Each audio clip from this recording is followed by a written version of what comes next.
What's going on, guys? Welcome back to a brand new video, and today I'm talking about a game I'm super excited to talk about. I have spoken about it in the past, but I want to make a video on it right now because honestly, you guys need to hear about this game. You guys need to know about this game. If you're looking for online, competitive edge, 1v1s, sword fighting, weaponry, a mix of future and past, then this is the game for you guys, and that game is Die by the Blade. Now, this is a game coming from Triple Hill Interactive, and I'm just going to be talking a little bit about the game, and I'm going to be showing you guys some gameplay on screen so you guys won't see my face. And yeah, let's just talk about it, and trust me guys, go check out some of the gameplay once you've watched this video. Honestly, it's going to be a good one. So right off the start, they say that Die by the Blade draws its inspiration from legendary games like Bushido Blade, Way of the Samurai, and Dark Souls. It aims to blend 1v1 combat with action and sense of adventure. The one-hit kill system and an emphasis on parry and counters will leave no space for mistakes. Throughout the video, guys, I'll probably put up some screenshots as well. There's not tons of gameplay that we've seen, but we have seen a good amount just from the little project that this is. But I'll try and show you guys as much as I can throughout this video. Now we're going to move on to some of the key features. There's 5 key features they talk about here. They talk about complex combat system, one-hit kill feature, customization and skins, local and online multiplayer, as well as the samurai punk world.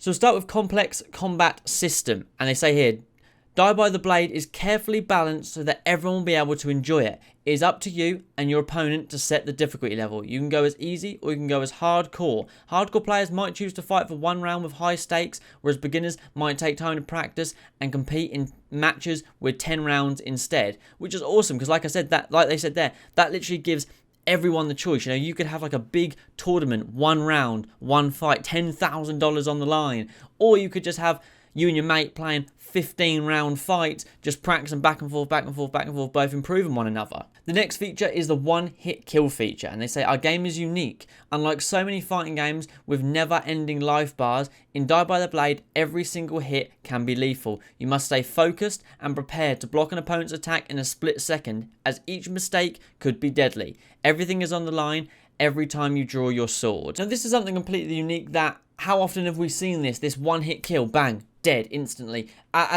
you know, but this is as a preset. This isn't a difficulty, this is as a preset, one hit dead.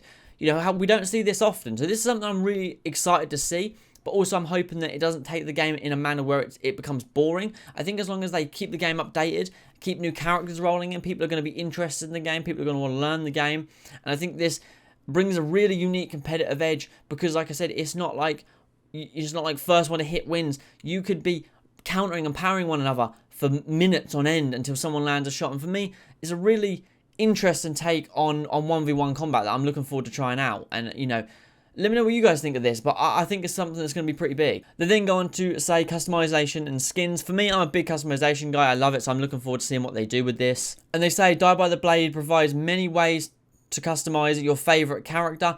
Each has multiple skins and customization options, so you can create a warrior that reflects your style and fighting spirit, which is just awesome. You can't really complain at that. Next one they say is local and online multiplayer. Not as huge, but I'm just going to read this one off, and they say here, what about playing solo? No worries. Die by the Blade will contain a single player campaign that will follow the story of a lone traveling swordsman, Yoshide. You can also play against AI in versus mode or really step up your game in challenge mode. The game will also feature local versus battles, tournament mode, online multiplayer, and matchmaking and invite with friends, which is just epic. You'll love to see that. So it's right off the start, we'll be able to play with our mates, we'll be able to play against the bots, and we'll be able to play a campaign. Pretty awesome stuff, to be honest. And the final one, guys, is pretty much the mood set for the game, and that is Samurai Punk World. Die by the Blade takes place in a modern samurai punk Japan. You can look forward to remote and peaceful shrines as well as dim and modern mega cities. So for me personally, guys, this is super exciting. I'm going to go through some of the characters in a moment as well, but just the basic premise of the game feels like, it already feels like a game I'm going to be able to easily put 50-60 hours into before I'm even to the point where I'm like, what's there left to do? I feel like I'm always going to be improving. Every fight is going to be different. You never know when you're going to go in and get one tapped. You never know when you're going to go in and have a 5-10 minute battle with one person. Sounds like a game that has a lot of potential, And this is why you guys need to know about it. People need to play this game. This is the kind of game that I would jump on stream for 6 hours and play every single one of you motherfuckers. You know, this is that kind of game. You know, this isn't a fight night where you go 12 rounds. This is a game that I could generally sit and play for hours just from the sometimes I just get that feeling. You know, I didn't buy Cyberpunk. I didn't buy the Avengers games because I knew they weren't going to be games that I would enjoy. I knew they wouldn't be games that were good. However, I bought Deathloop. Great game. You know, I just some games I just get a feeling. This is a game I got a feeling that it's going to be great. So now I'm just going to go through some of the characters that they've got on their website, just so you guys can see kind of what kind of the vibe of some of the characters are. So they've got 6 characters here, guys. I'm not going to list all of them. I'm going to put their little screenshot up on screen, and I'm just going to go through them quickly with you guys. The first one we know about is the traveling swordsman Yoshide, and his favorite weapon is the katana. We can see him on screen there. I mean, you know, I'm going to be honest, guys, all the characters look dead good. They're all super unique in their own way. I'm looking forward to trying them all. But right off the start, man, you know, I do love a good katana, I won't lie. The next one, we have got an assassin, and she goes by the name of Krasnaja. I apologize if I butchered that. And her favorite weapon is the Naginata, which is just a long-ass fucking sword. Yet again, another good character. They've mixed it up as well with the male and female. You know, there's no dominating male leads here. Everyone's good. You can read their little bit of info if you want, guys. I'm not going to read them for you. So feel free to pause the video and read them at your own leisure. If not, go to their website and you can go and you can see them for yourselves there. The third one we've got is a monk who goes by the name Tony, and his favorite weapon is the Nodachi, which I believe is just a giant katana. I'm pretty sure it's just a long two-handed katana. Obviously, you know, he's got a little bit of info about him as well. I mean, you know, it's quite interesting they've gone with that style for a monk. He looks a bit like he should be in Overwatch. You know, he's quite a cool-looking character as well, to be honest. They've done really good with the character design. I'll say that every single time.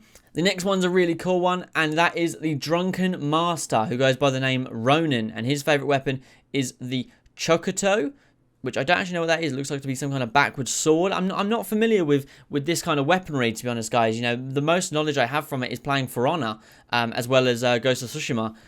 He doesn't actually have a motto. That's one thing I noticed with this character, with Ronin. He doesn't have a motto. The rest of them had little mottos, which is pretty cool. But he doesn't have one, probably because he's always shit-faced. And then we go on to the final 2. And now, oh, cool, fuck me, these look sick as fuck. We've got a samurai who goes by the name Daisuke, and his favourite weapon is also a katana. I mean, he looks like a fucking warlord. He's got a mask on his shoulder, spikes up it. I mean, he looks pretty sick, man. Kind of got the same hairstyle as me, except mine's not as cool. But he looks pretty decent. And then we go on to the final one, who is a cyber Jiniko, and she goes by the name Choo Choo, or Chocho. And her favourite weapon is actually 2 blades, which is the Wakazashi? Oh, sorry if I'm just butchering these one after the other. You know, I'm trying to learn as I go, but I just don't have the talent to pronounce things. But each of these characters look really, really cool. I'm generally impressed. Just from visually, I've got a feeling that my favourite character is going to be Chocho.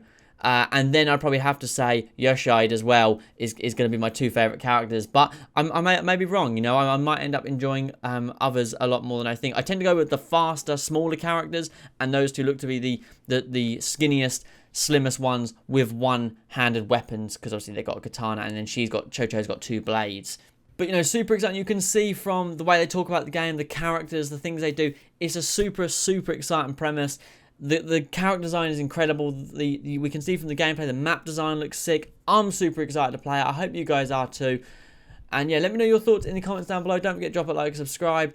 And honestly, I am buzzing for this. I am super, super excited. I cannot wait to get my hands on this game. Second I do, I'll be making videos on it. I'll be doing tutorials. I'll be streaming it. I'm so excited for it. I hope you guys are as well.